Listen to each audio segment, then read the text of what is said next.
abakunzi ba BK Afro TV hamwe na Sabone TV na Yada TV na Bero TV tubahaye ikaze.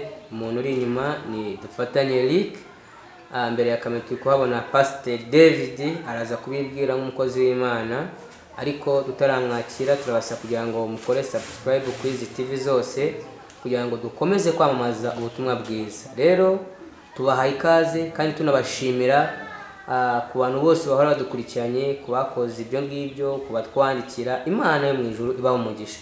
Umukozi w'Imana turaguhaye ikaze kugira ngo ushobore kwibwira abantu badukurikiranye, unatangira usenga kugira ngo tugezeho iby'Imana umunsi wa none ikuhaye. Karibu. Murakoze cyane. Kadusenga Imana. Mana yacu, Mana nziza, Imana ikomeye, Imana gutware, turagushimira cyane kuri mwiza, kubanjirije kandi ntawe uzaguheruka. Ibyo uvuga byose ni iby'ukuri.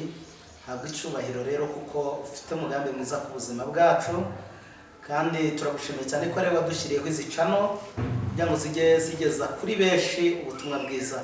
Ngaho bana natwe tugire neza kandi ubane na buri muntu wese uzumva iri jambo kugira ngo rigire aho rimukura n'aho rimugeza, mu izina rya Yesu Kristo Nazareti, amen. Amen. Urakoze cyane. Ndagira ngo uyu munsi umutumirwa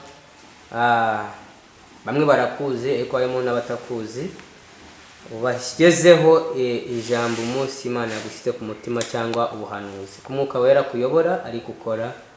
Amen. Murakoze cyane.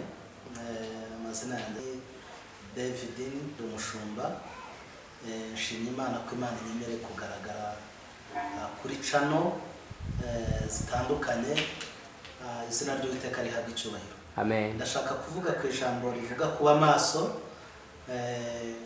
kugira ngo buri muntu wese abe maso mu gihe cya none. Turasoma Bibiliya, ijambo ry'Imana, Yosuwa ibice 9, turahera ku murongo waho wa 12. Reka umukozi w'Imana dufashe, turi kumwe muri studio.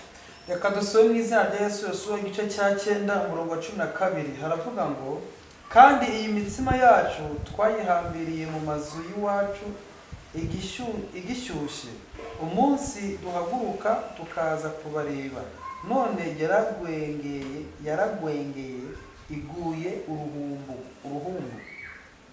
13. kandi n'izi mvumba twazujuje vino zikiri nshya, none dore ziratobaguritse, imyambaro n'inkweto bidusaziyeho kubw'urugendo rurerure cyane.